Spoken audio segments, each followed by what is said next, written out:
Alors salut toi qui regardes cette vidéo, si c'est la première fois que tu es sur ma chaîne, alors abonne-toi, like et partage. Alors l'objectif de la chaîne pour l'instant c'est d'atteindre 10 000 abonnés. Alors je compte sur ton soutien pour partager au maximum la vidéo dans le groupe d'études, à tes camarades de classe, à tes amis, pour que la chaîne puisse s'agrandir en fait, pour que la communauté de la chaîne puisse s'agrandir.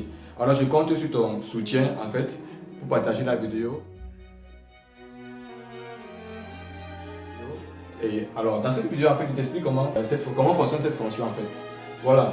On se propose d'un premier temps de montrer que la courbe de la fonction est au-dessus de sa tangente à tout point de l'intervalle 0 plus l'infini. Alors, quand est-ce qu'on dit que la courbe d'une fonction est au-dessus de cette tangente? Si et seulement si la dérivée deuxième de la fonction est positive. Alors, qu'est-ce qu'on va faire? On va calculer la deuxième dérivée de cette fonction. Alors, déjà, on a f de x, f' de x égale à 1 sur x plus 1 prime, ce qui est égal à quoi? À moins 1 sur x plus 1 de tout au carré. Très bien. Donc là, c'est la première dérivée de la fonction. La seconde dérivée, f' de x est égal à quoi? Est égal à bien évidemment ceci. X plus 1 au carré prime, ce qui est égal à quoi? À moins ceci. De x plus 1 au carré prime sur x plus 1 de tout exposant 4. Bien évidemment, c'est égal à ceci. Je vais te mettre en ceci. F' de x est égal donc effectivement à ceci, à 2x plus 1 sur x plus 1 de tout exposant 4. On peut simplifier, ce qui est égal à 2 sur x plus 1 au cube. Or, pour tout x appartenant à l'intervalle 0 plus l'infini, on a f' strictement supérieur à 0 en tout point. D'où maintenant, cf est au-dessus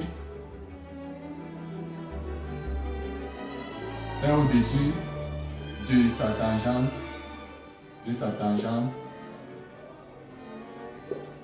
en tout point. Voilà, très bien. La démonstration est très simple. Alors, pour démontrer que la courbe d'une fonction est au-dessus de sa tangente, il suffit de calculer la dérivée deuxième de la fonction et de prouver que et de montrer que cette dérivée deuxième est positive en tout point de l'intervalle. Puisque notre borne, la plus petite borne c'est 0. Alors si on remplace ici x par 0, on aura un nombre positif. Si on remplace x par 2, on aura un nombre positif. D'où f' de x sera strictement positif sur tous les points de cet intervalle. Par conséquent, la courbe est au-dessus de sa tangente. Très bien. Donc en petit b, on se propose en fait d'en déduire cette équivalence. Voilà, très bien. Qu'est-ce qu'on a? Déjà, soit f de x égale à 1 sur x plus 1. Voilà. On a f de x égale à 1 sur x plus 1. Maintenant, qu'est-ce qu'il y a lieu de faire? C'est si c'est f au-dessus de sa tangente, alors on a ceci. On a f de x supérieur ou égal à y, où y est la tangente.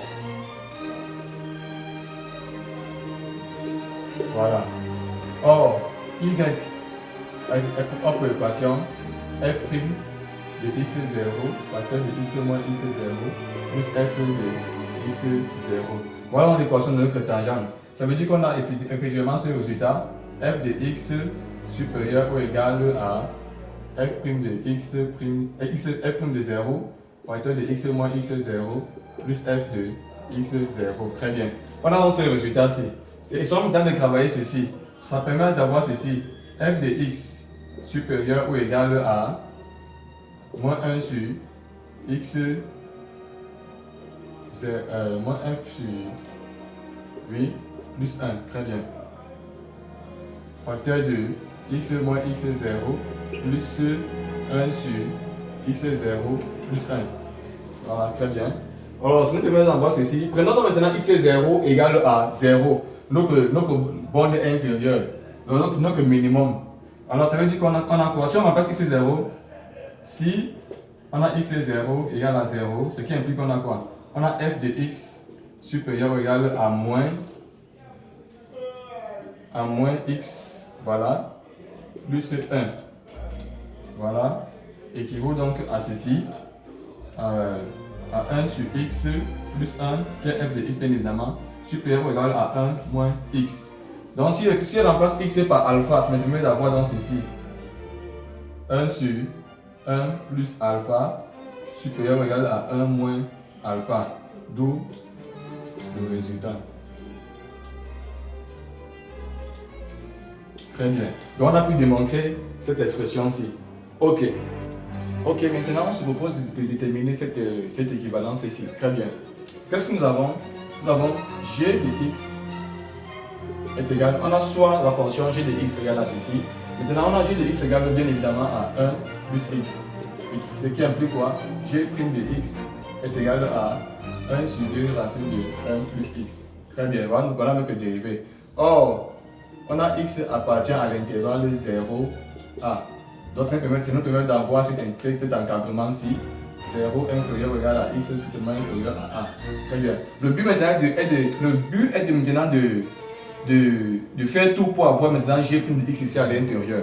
Donc mon but maintenant est de former g de x à l'intérieur de cette égalité-ci. Alors ça me permet d'avoir donc maintenant 1 inférieur ou égal à 1 plus x inférieur ou égal à 1 plus a. Très bien. Équivaut à, je passe à la racine carrée de 1 qui est toujours bien évidemment 1 inférieur ou égal à 1 plus x inférieur ou égal à racine carrée de 1 plus a. Très bien. Je multiplie maintenant par 2 partout. Ça fait équivaut à 2 inférieur ou égal à 2 racine de 1 plus x inférieur ou égal à 2 racine de 1 plus a. Très bien. Je peux continuer ici. Je vais maintenant avoir encore quoi? Je vais maintenant inverser donc maintenant les résultats. Quand je vais maintenant passer à l'inverse de chaque terme, ça va permettre d'avoir ceci. 1 sur 2 racine de 1 plus a inférieur ou égal à 1 sur 2 racine de 1 plus x inférieur ou égal à 1 demi. Lorsqu'on inverse les termes, celui qui était ici vient ici, celui qui était ici va ici, et ça reste intact. Très bien. Ça permet donc d'avoir ceci, 1 sur 2 racine de 1 plus a inférieur ou égal à g' de x inférieur ou égal à 1 demi. Parce que g' de x, voilà ça ici. Alors ça me permet d'avoir maintenant cette égalité, d'où le résultat.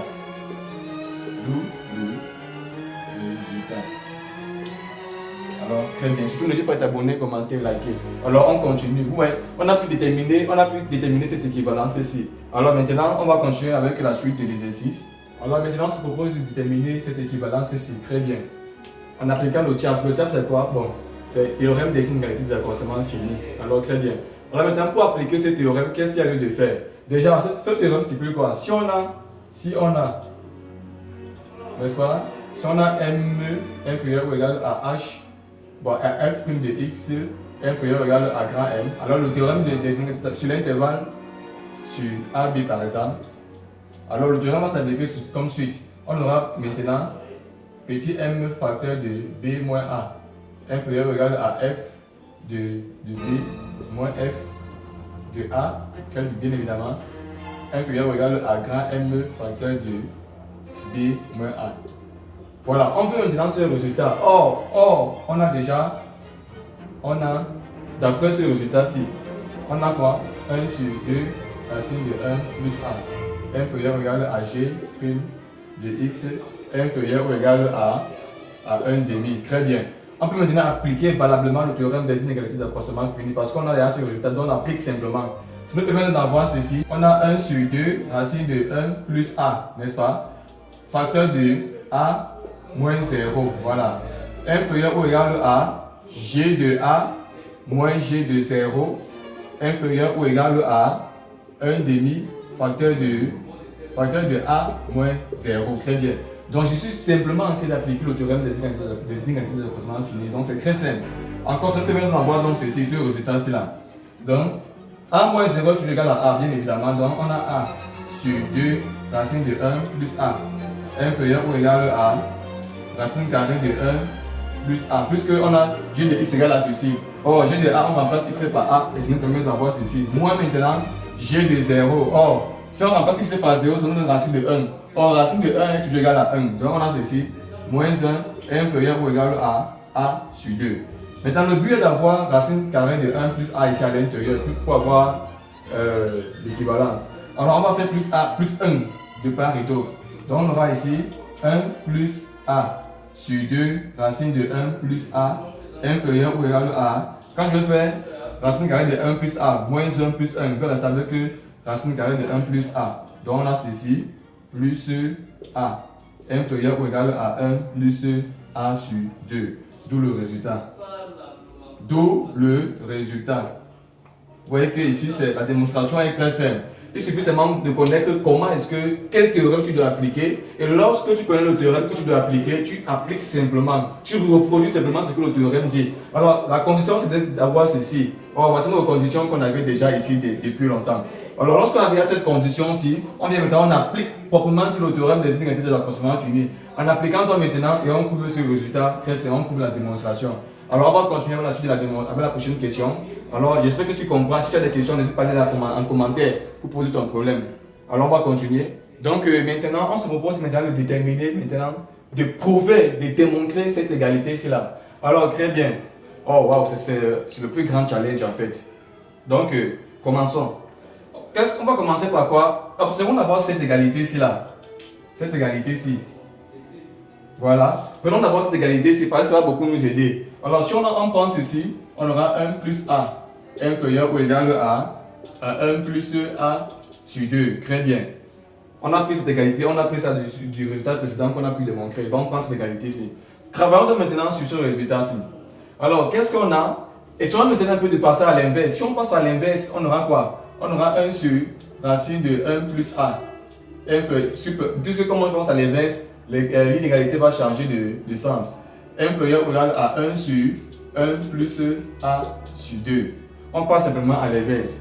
Inférieur ou égal à 1 sur, inférieur ou égal à 1 moins a sur 2. Très bien. Pourquoi est-ce que je dis cela? Souvenez-vous bien du résultat qu'on avait précédemment. On avait la première démonstration. 1 sur 1 plus alpha inférieur ou égal à 1 moins alpha. Très bien. Si on pose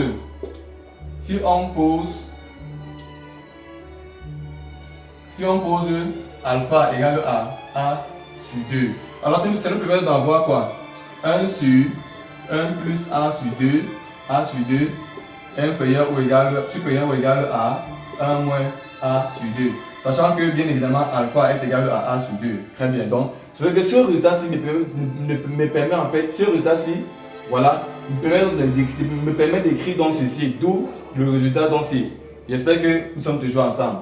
Une fois qu'on a dans ce résultat, ça nous permet de venir ici là. Si on a dans ce résultat, ça là peut directement venir ici. Alors on a 1 sur racine de 1 plus a, n'est-ce pas? Supérieur ou égal à 1 moins a, 1 moins a sur 2. Très bien. Ça nous permet d'avoir ce résultat-ci. Essayons maintenant d'avoir ce résultat, parce que c'est ça qui nous intéresse le plus. Voilà. Si on a donc maintenant ceci, multiplions maintenant par 1 demi de part et d'autre. Alors j'aurai quoi? J'aurai 1 sur 2 racines de 1 plus a inférieur ou supérieur ou égal à 1 demi sur 1 sur moins a sur 4. Je n'ai rien changé. Très bien. Alors continuons ici. Et maintenant, quand je maintenant ce résultat-ci, je vais maintenant multiplier par a de part et d'autre. J'aurai quoi? J'aurai a sur 2 racines de 1 plus a supérieur ou égal à a supérieur ou égal à a sur 2 moins a au carré sur 4. Très bien.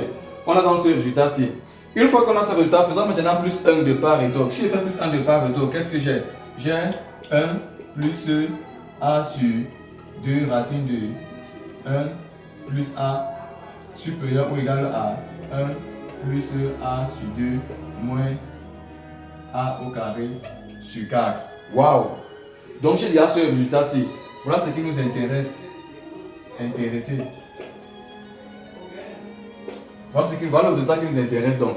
Qu'est-ce qu'on va maintenant faire? Puisqu'on remarque en fait que si ça automatiquement est supérieur ou égal à ceci, ça implique en fait que le résultat-ci là, ceci, on peut maintenant prendre ce résultat-ci et venir remplacer donc maintenant ici. On peut maintenant substituer ce résultat-ci par cette équivalence ici. Alors, c'est ce que je vais vous montrer maintenant tout à l'heure. Continuons.